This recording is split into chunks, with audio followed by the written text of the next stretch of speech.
दोस्तों, अगर आप घंटों कंप्यूटर में बैठ के काम करते हो तो प्रॉपर पोस्चर में बैठना बहुत ही ज़्यादा ज़रूरी है। अगर आपका पोस्चर सही नहीं होगा तो आपके घुटनों में, आपके बैक में, नेक में, साथ ही साथ हाथों में दर्द हो सकता है। दर्द होना तो जायज़ है, हो सकता है नहीं होगा। तो बैठने के टाइम कंप्यूटर से सही डिस्टेंस तो आपको मेंटेन करना ही चाहिए। साथ ही साथ maximum comfort and maximum safety के लिए आपको मैं कुछ टिप्स देने वाला हूं। इनको अगर आप फॉलो कर लोगे तो कंप्यूटर में बैठ के काम करने की वजह से जो हेल्थ की नुकसान होती हैं वो शायद थोड़ा सा कम होगा। तो चलिए शुरू करते हैं। जब भी दोस्तों आप कुर्सी पे बैठ के काम कर रहे हो, हमेशा अपने बैक को सीधा रखो। अगर चेयर की सपोर्ट है, बैक साइड को सपोर्ट है, तो उस सपोर्ट को प्रॉपरली एडजस्ट कर लो ताकि आप प्रॉपरली सीधा बैठ सको। Chair height and table height को आप ऐसा रखो ताकि आपका जो आई लेवल है उससे थोड़ा सा नीचे कंप्यूटर का मॉनिटर हो। रिकमेंडेड है 10 डिग्रीज का, 10 डिग्रीज छोड़ो, डिग्रीज फिग्रीज छोड़ दो। सिर्फ इतना ध्यान रखो जो आपका आई लेवल है उससे थोड़ा नीचे आपको मॉनिटर को रखना है ताकि आपको अपना नेक को बेंड करके नीचे या फिर ऊपर करने की ज़रूरत ना पड़े। अगर आप नेक को ऐसे या फिर ऐसे करते हो तो नेक मसल्स पर, जो पीछे की मसल्स है, यहाँ पर प्रेशर पड़ेगा और इस प्रेशर के चलते आपको डिफरेंट तरह के जो प्रॉब्लम है नेक की वो आ सकती हैं। अगर मॉनिटर में हाइट एडजस्टमेंट की फीचर है तब तो बहुत ही बढ़िया। अगर हाइट एडजस्टमेंट नहीं हो सकता तब आप मॉनिटर स्टैंड परचेस कर सकते हो या फिर मॉनिटर टेबल भी आती है, ऐसे भी आप परचेस कर सकते हो। इससे आप मॉनिटर को प्रॉपर हाइट दो। इसी के साथ जब आप बैठ रहे हो टेबल पर और कीबोर्ड एंड माउस को यूज़ कर रहे हो तब आपका हाथ बिल्कुल ज़मीन से पैरेलल होना चाहिए, कुछ ऐसे। आपका हाथ ज़्यादा उठ गया या फिर ज़्यादा नीचे हो गया, ऐसा नहीं होना चाहिए। चेयर में बैठने के बाद आपका पैर 90 डिग्री से 110 डिग्री एंगल पर ही होना चाहिए, मतलब ऐसे रखो। और सीट का एज नीज की बैक साइड को टच नहीं करना चाहिए। अगर टच कर रहा है इसका मतलब चेयर आपके लिए बड़ा है।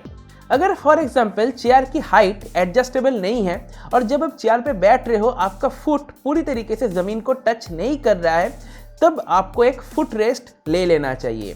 आपको हमेशा अपने पैर को ज़मीन पर ऐसे ही रखना है, जो फुट है वो हमेशा ऐसे ही रखना है। अगर चेयर की हाइट एडजस्टेबल होती है तो चेयर की हाइट को नीचे करके आप अपना फुट बैलेंस कर लो। अगर हाइट एडजस्टेबल नहीं है या फिर टेबल के हाइट से चेयर काफ़ी नीचे हो जाती है एडजस्ट करने से, तब आप फुट रेस्ट ले सकते हो। अब आते हैं टेबल पर। अगर आपका हाइट 5 फीट 8 इंचेस से लेके 5 फीट 10 इंचेस के अंदर है तब टेबल हाइट 28 इंचेस से लेके 30 इंच के अंदर ही होना चाहिए। अब देखो, सभी का हाइट 5'8" से लेके 5'10" के अंदर तो होगा नहीं, तो जो टेबल हाइट है उसके लिए स्टैंडर्ड रखा गया है 22 इंचेस से लेके 33 इंच। अब आपको अपने हाइट के हिसाब से गूगल करके देखना पड़ेगा कि आपके लिए कौन सा टेबल हाइट सूटेबल होगा। एग्जाम्पल के लिए, अगर आप अपना टेबल का हाइट एडजस्ट नहीं कर सकते, टेबल का हाइट एडजस्टेबल नहीं है, तो टेबल के नीचे तब आप बफर का यूज़ कर सकते हो या फिर कंक्रीट ब्लॉक का यूज़ कर सकते हो। और अगर टेबल ज़्यादा ऊंचा है तो पैर को थोड़ा सा काट भी सकते हो। अब शायद आपका सवाल हो सकती है कि मॉनिटर से कितना दूर बैठना चाहिए। हमेशा एक हाथ का डिस्टेंस मेंटेन करो। ऐसे करके देख लो, एक हाथ, उससे ज़्यादा होगा तो अच्छी बात है, अगर उससे कम है तो मत करो। एक हाथ मिनिमम होना चाहिए, उससे दूर ही मॉनिटर होना चाहिए।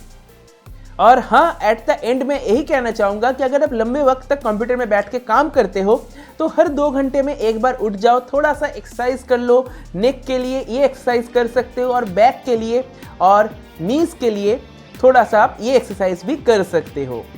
एंड लैपटॉप के लिए भी दोस्तों सेम रूल है। आप लैपटॉप को लेके बिस्तर पे बैठ के काम उतना मत करो, इससे नी पेन हो सकता है, बैक पेन हो सकती हैं, तरह तरह की बीमारियां हो सकती हैं। तो लैपटॉप को भी एक टेबल पे रख के ही काम करो और रूल वो सब लागू होती है जो डेस्कटॉप के साथ है। एक मॉनिटर के साथ जो रूल लागू होती हैं, यहाँ पर भी सेम रूल लागू होती हैं। लैपटॉप की जो मॉनिटर है उसको भी अपने आई लेवल से थोड़ा सा नीचे रखना है, बिल्कुल नीचे मत रखना है और बिल्कुल ऊपर भी नहीं रखना है। ऐसा आपको रखना है ताकि आपका नेक बेंड ना हो किसी भी सिचुएशन पर। अगर इन सब को फॉलो करते हो तो 80% गारंटी तो मैं दे सकता हूं कि कंप्यूटर में बैठ के काम करने की वजह से आपको कोई बीमारी नहीं होगी। अब पता नहीं, बीमारी तो किसी को भी हो सकती है और कैसे भी हो सकता है। तो इन टिप्स को अगर आप फॉलो करते हो तो थोड़ा सेफ साइड अब रहोगे। तो बस दोस्तों आज का वीडियो थोड़ा सा डिफरेंट था, मुझे उम्मीद है आपको वीडियो कहीं पसंद आया होगा। अगर आपको वीडियो पसंद आया तो वीडियो को लाइक करो, अपने दोस्तों के साथ शेयर करो। अगर अपने चैनल को सब्सक्राइब नहीं किया सब्सक्राइब भी कर लो। सब्सक्राइब करने के साथ नोटिफिकेशन बेल है उस पर जरूर टैप कर दो। इससे क्या होगा, चाहे मैं कोई नया वीडियो अपलोड करूंगा तो आपको नोटिफिकेशन मिल जाएगी।